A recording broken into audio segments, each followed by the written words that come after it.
Hey everybody, Jordan Ostroff with Legalese Marketing, and this is Exhibit A Attorneys, where we interview attorneys and other experts across the country to talk about what it truly takes to be the Exhibit A of a successful lawyer. Joining me today, Thayne Brown, not an attorney, and I believe as of Max LawCon 2 weeks ago, he was successfully talked out of going to law school and trying to be an attorney by about 25 of us at the conference. So for those of you who got to meet Thayne, awesome. For those of you who did not, you missed out a little bit, but you're here now to hear his insight and wisdom. So Thayne, today we're going to dive into how to work smarter, not harder, the top CRM do's and don'ts. But before that, can you give everybody a little rundown of your background? Sure. So, like they said, like they were saying, my name is Thayne Brown. I have a background in building spreadsheets for large operational things, and I have since transitioned that knowledge into CRM building and automations, and it's been a really good time. I did 12 years in property management. I've done more years in music management, and I love the fact that you can use CRMs across both. So that's really cool. So many wide varieties and things that you can use CRMs for. It's definitely awesome tool. There we go. All right, so we're going to dive into the top CRM do's and don'ts. And for anybody listening, we'll start out by explaining to you what a CRM truly is. If you're unaware, don't be ashamed. But before that, I want to talk about our last episode. Our last episode aired on Monday. Today is Thursday, so this was Monday. We had Seth Price of Blue Shark, where we talked about how to avoid the Internet Witness Protection Program, aka Page 2 of Google. So Seth dove pretty deep into SEO. So what types of law it usually helps, how to start with it, how to age domains, some of the tips on it, what to do, what to don't do, etc. So if you're interested more in SEO, you got to listen to that episode with Seth. But now, while I've got Thayne, I want to talk about this. So first off, what does CRM stand for? So a CRM stands for client relationship management, essentially. And so what does that mean? So it's basically a system that you create or use that helps you manage your relationship with your clients, how you talk to them, what you know about them, what information you store about them, just things like that. So hypothetically, and not hypothetically, because this is my largest pet peeve, when you call the doctor's office and they take all of your insurance information and why you're there, and then you show up to the office and they hand you that giant stack of paper and make you rewrite everything that you already filled out online and over the phone, a CRM would solve that issue, right? 100%. Completely solve that issue. Cool. So when it comes down to a law firm having a CRM, what does the end of that look like? Like once you have a really good client relationship manager built into your firm, what does that look like to the firm's overall success, to the job title of the individual attorneys, to all of those things? And then we'll work backwards into some of those more specific do's and don'ts. Okay. So at the end, I would say that it looks like something where you have direct contact to your clients at all times. So, and no matter what the messaging is. So you have created messaging, you have created, visual, just things that you want to get in contact with the audiences within your client base. And it lets you easily contact them, communicate with them, keep you on top of mind with them, keep them on top of mind with you, and you can remember things like birthdays in them. It can get that deep. Awesome. All right, so we've got our law firm, we built our CRM, we've got this lined up. So we're sending the right emails to clients, we're explaining to them how the case is going to run, they're uploading documents, yada yada yada. Do's and don'ts. What are the biggest, I guess let me phrase it this way. I mean, I assume the biggest mistake is law firms not having a CRM at all. Am I correct in that? Yeah, I would say that's a pretty big issue. All right, so once we jump over that hurdle, what are some of the biggest mistakes you see firms making when they do have a CRM? So a lot of times CRMs will allow you to, so one of the biggest ones, let's start there with one of the biggest ones, is not utilizing custom fields, right? It's not customizing the information to what you need it to be, right? It's using things just like regular, just enter text here or check mark this box, and those things don't necessarily get saved. So I would say that as far as do's and don'ts, it's customizing your CRM to what you need it for. So you want to, if you're trying to take in, dates of certain incidents, you want to create a custom field for date of incident. You don't want to just try to put a random date field in there and take it and get a date. You want to make sure that it is for what you want it for. So to the extent that you are starting the CRM from scratch, it sounds like what you're saying is if you've already got intake questions you're normally asking, or if you've already got data points you always need on cases, make sure you're getting that information as soon as possible, as soon as makes sense. I mean, something along those lines, right? Yeah, I would say as soon as possible and as many times as possible to make sure that you can confirm them. Well, I assume with a good system, though, they're not going to have to re-enter the same information over and over again. Right. Yeah, but information can change. You know what I mean? Over time. Gotcha. So it's a thing where maybe you want to not keep asking the information, but you want to know what it is at the top level. So if it changes, it's something that you can quickly update. Makes total sense. I mean, I imagine things like, if you're billing the case as it continues on for PI, you're going to have clients who go to more treatment or get extra medical records you have to request, extra doctor's appointments that they schedule, things like that.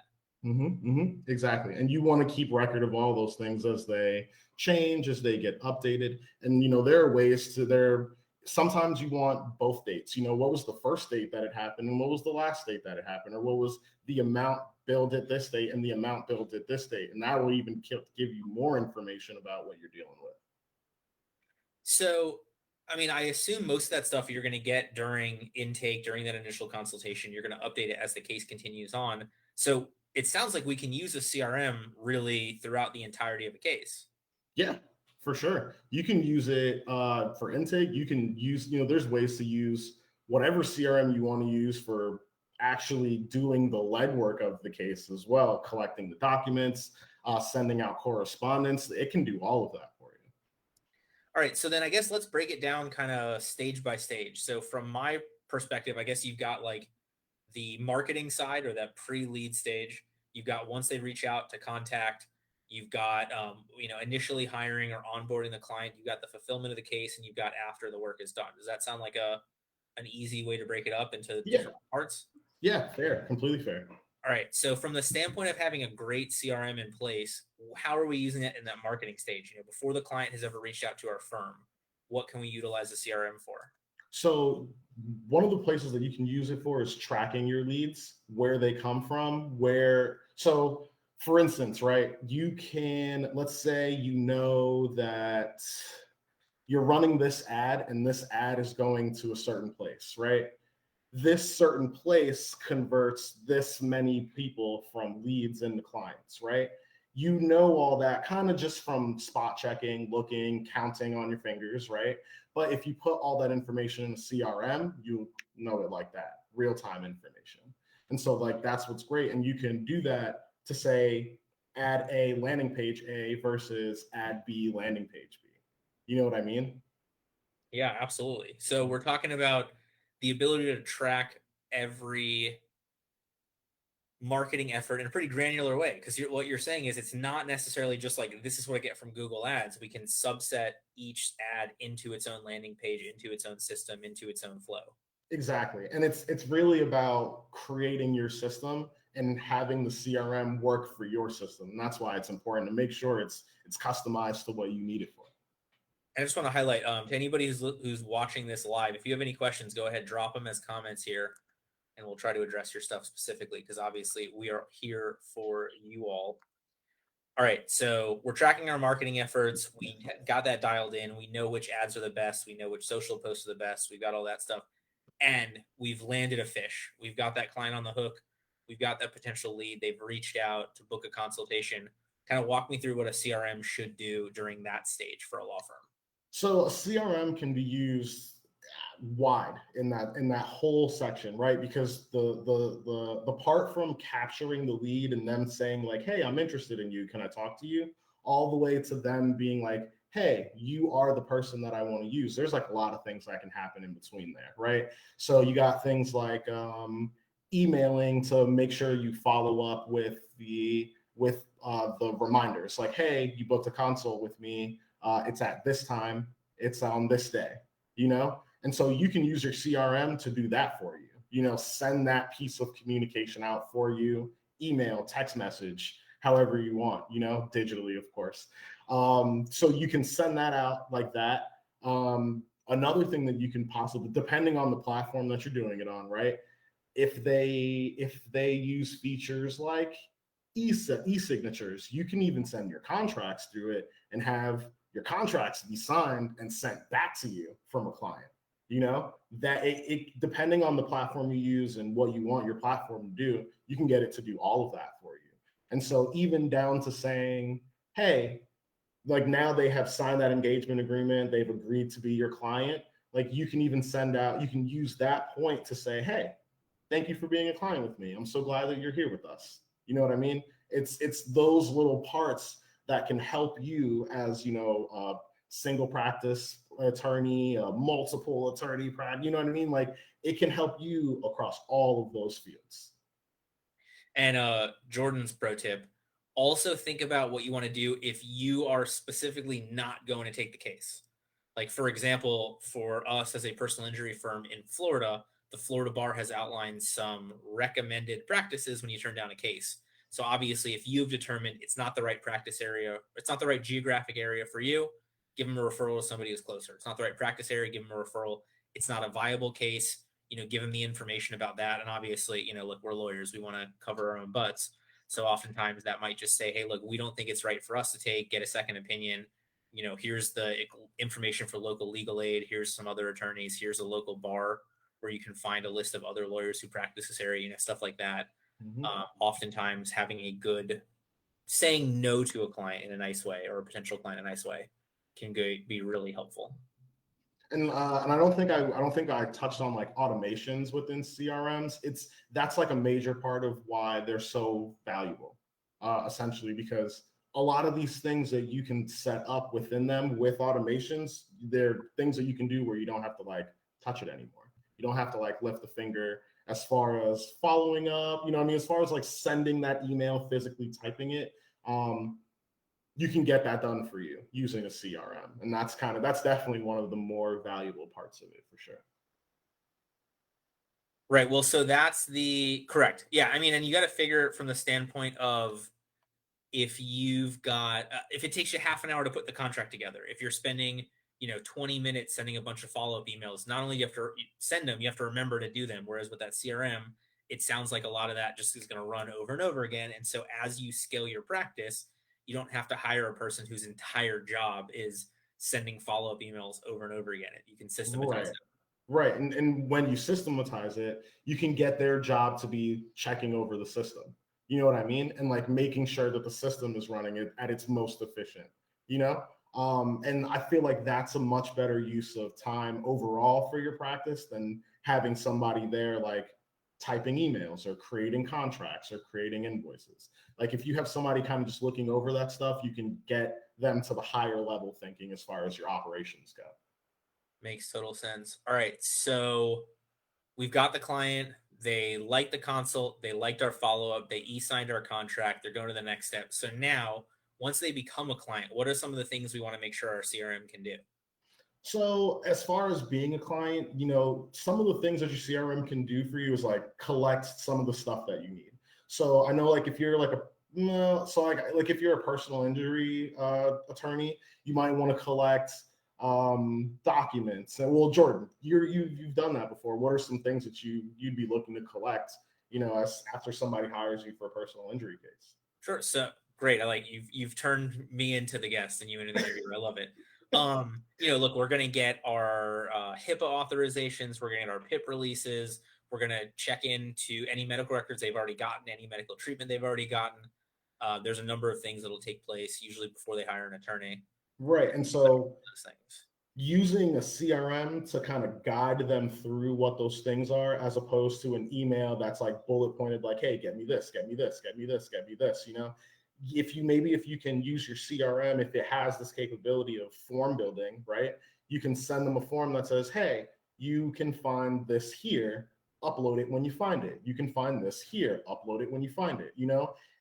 I feel like it just adds a little bit better of a customer experience to everything. It makes everything a little bit cleaner, nicer to look at. Well, and also I love it from the standpoint of like you're setting your own expectations, right? Like the client hasn't been through this before, but you've got 1,000 clients going through this. And so by setting that where, even just an email like, hey, now that you are hired, expect us to follow up on more information we need from you. And what we talked about at the beginning, if they did an hour consultation with you and you got 80% of the data, now that sheet comes to them, yeah, it might have 150 questions on it, but it might just be those 5 documents you need from them, and it's confirming the rest. So Right. that kind of that client oversight without them having to just do a ton of legwork. Yeah, and honestly, that's kind of my favorite part about CRMs. Like you said, it's what we were talking about with the doctor's office. It's more so it helps you confirm information as opposed to recollecting it. You know what I mean? And like that's so cool because I know like me, somebody who has filled out a lot of web forms in their life, like I hate refilling out web forms with like similar information over and over again to the same comment. It's one of the most annoying things on the planet. So like finding a platform that can send out like pre-filled links for information that you've already kept is beautiful. Like it's beautiful for anybody. It's beautiful for you, the attorney. It's beautiful for the client. And I feel like from a client perspective, it makes them feel like, oh my God, they were listening. Like all this is here. Like it's still here. I'm not doing this over again. Like they really are trying to do everything to capture as much for me as they can. And so from that initial client phase onboarding, I mean, I love it from the concept of setting the expectation for clients. I love it from the concept of getting those initial documents. And I love it from the standpoint of like letting the client know what to expect now. For a lot of firms, that might be, hey, you are working with so-and-so who's our intake team. Now I want you to meet so-and-so who's the paralegal or the attorney on the case or whatever it's going to be along those lines. Any other things that you recommend for that ideal CRM at the, beginning of hiring stage? It's really all about what your practice is as far as from that point. It's that's why I say that the most important part is just making sure you can customize it to how you want it.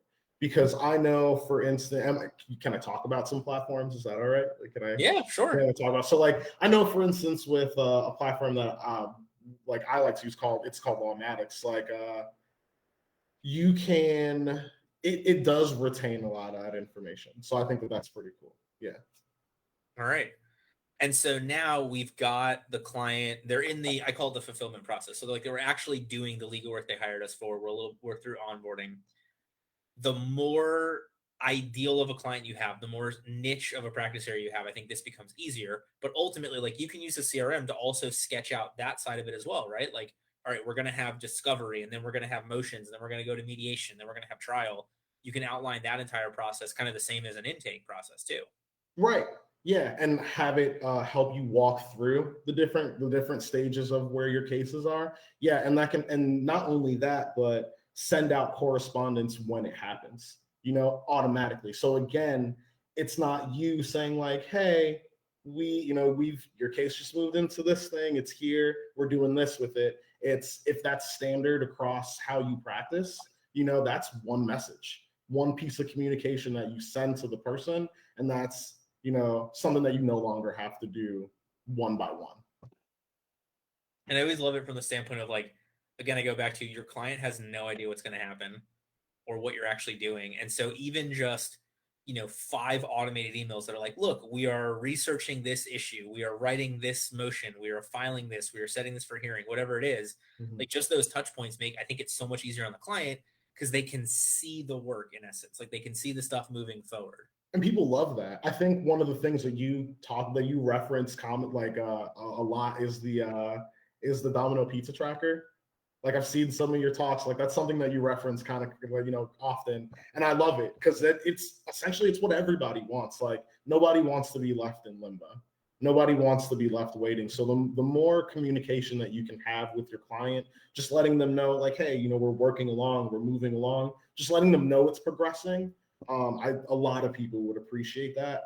And honestly, because of how hard it is with how many leads get captured and how many lawyers there are, that could be something that may turn, depending on how effective you are and efficient you are at it, that could be something that ends up being like, unique to your practice, you know, for like letting people know, like being sure to let people know where they are in their process. That could be something unique to your practice because that doesn't happen often across many industries. So yeah. Yeah, they had John Strohmeyer, who runs the Five Star Council podcast, talked about, actually no, maybe it wasn't in the podcast, maybe it was talking with them. Anyway, he took all of his reviews and put them into like a word web generator. So it came up with like, what are the words that come up? Responsive, considerate, proactive, whatever it was. I would imagine if you did that for any firm with the CRM, you would get so many more positive reviews of that feedback being proactive, kept me informed, up to date, in the loop, whatever it's going to be. Whereas, obviously, if you read the what attorneys get punished for most frequently, that is the look. If you steal from clients, you're going to get punished. But the other one becomes like that lack of contact. That lack of not calling them back, not updating them on the case for like incredibly long periods of time.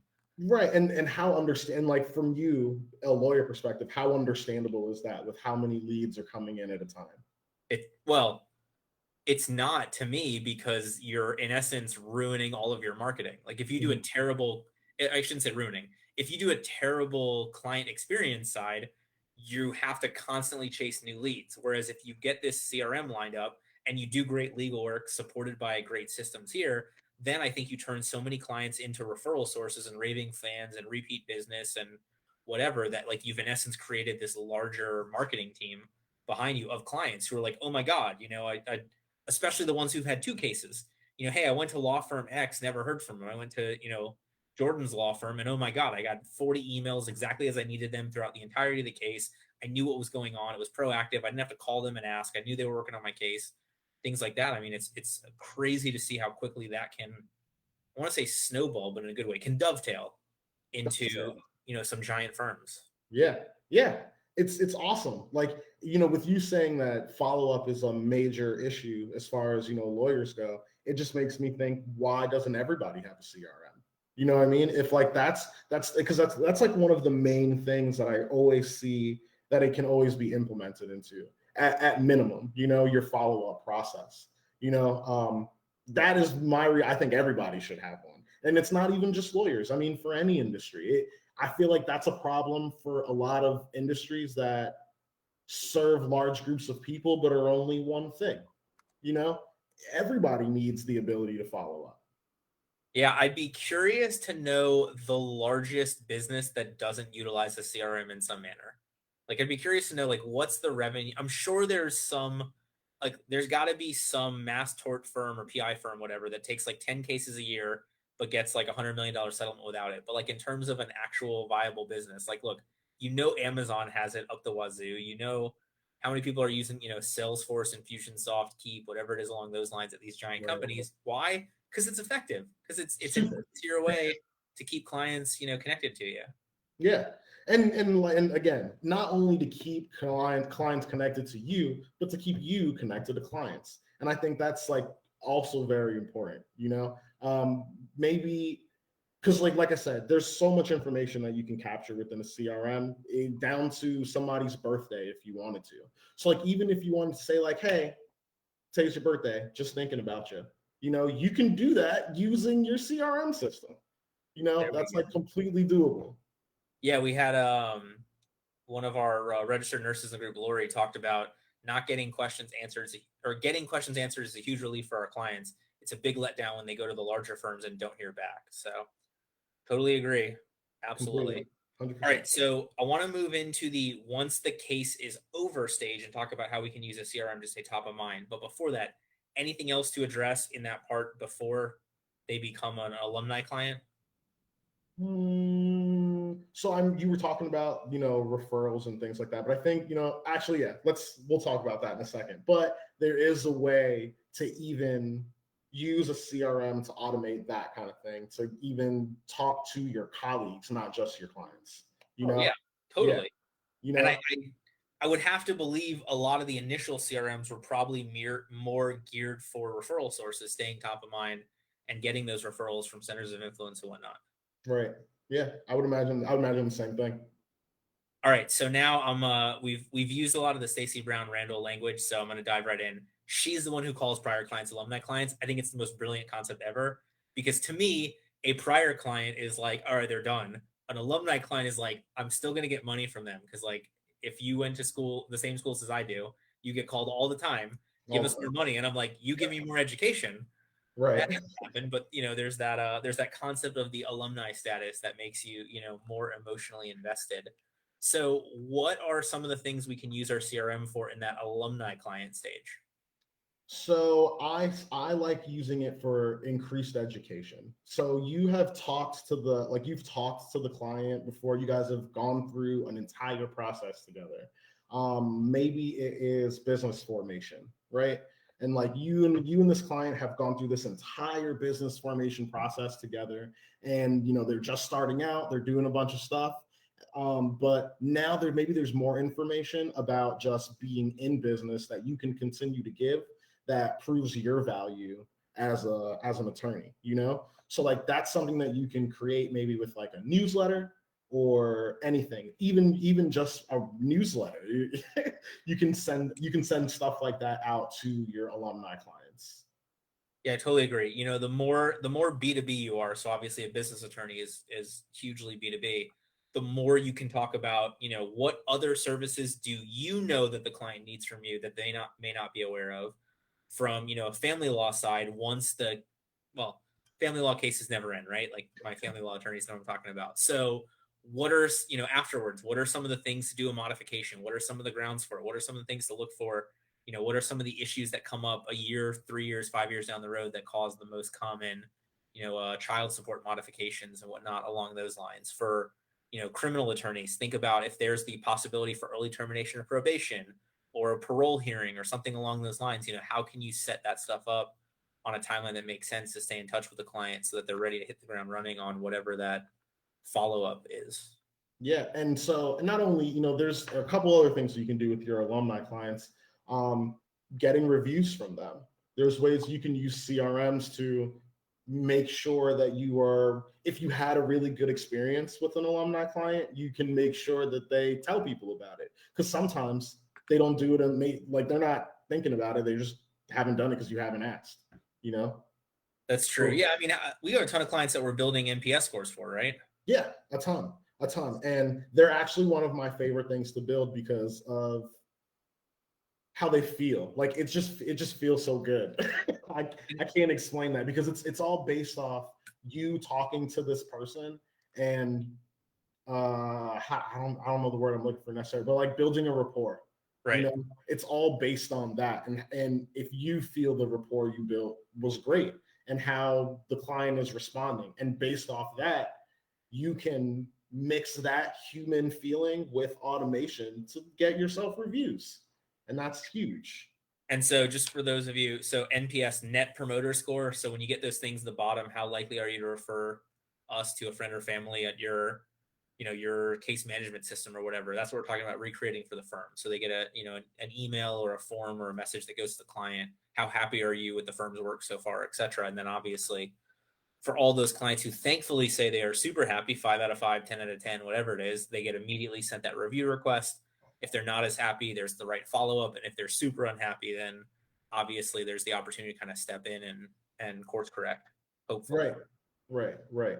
And you were also talking about in the beginning, we were talking about, you marketing efforts, and look at how we're like right back here with where we are in our conversation now, talking about making sure we talk to our alumni clients the correct way. Well, if you're a person that has multiple practice areas at your firm, you use the CRM in the front end to figure out what kind of category to put these clients in, like what niche of your firm to put them in. And now you can use some of that information there, where you found them, what practice area they were, that they came to you for. And you can use that over here when they're an alumni client to talk to them some more about, maybe you found them on Instagram. So maybe you talk to them about Instagram, or you talk to them about traffic tickets, depending on, the practice area that they came to. So like we're talking about, it can be used at the front end, the back end, the middle, all in a line.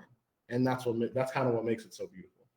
Yeah, I always hate, we talk about everybody's concept of that funnel, right? You get the lead coming in and they fall out at the bottom. And even, I don't think that covers it. So oftentimes I like to think of like a link in a chain. So you've got like the ad goes to the landing page, goes to the website, goes to the consult, whatever. And even that doesn't really encapsulate a CRM.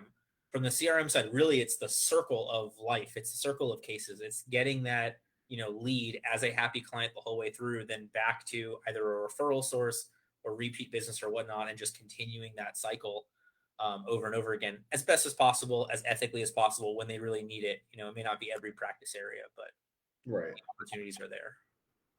For sure. All right. So anything else that you want to make sure that we cover? That CRMs, you can use them for anything, honestly. Like I was saying, I also, do some other things outside of work, right? So I built a CRM for keeping myself on a schedule of how I want to make music, and it's something where I load a file and it tells me, and it makes me book a session, and then it helps me send off my files so my mixing engineers, like I said, it's all about customizing, understanding your process, and figuring out where you can use a CRM to help you in your process. It's not going to do everything for you unless you understand what is going on. Makes perfect sense. Yeah, I always get the lawyers ask the wrong question. I know, shocker. But it's always the like, well, what can you have a CRM do for me? And I'm always like, no. It would be amazing if a CRM did what for you? Like flip the question the other way and really focus on that. Like, because you'll get, we all like to think that we are special unicorns, and we're usually wrong. But we do always have like that one thing where we really, we want to bring the client that giant oversized check. Great, set that as a task when the case is closed in the CRM. You've got the right swag, shock and awe package, send that to the right team to get that off. I mean, like whatever it is, really think about what are the things in the firm I'm doing over and over again? What are the things I wish were faster, automated, more consistent, whatever it is, and then see how you can get those accomplished with the CRM. I heard last week of somebody that I was talking to, they said that they integrate like Zapier into their CRM.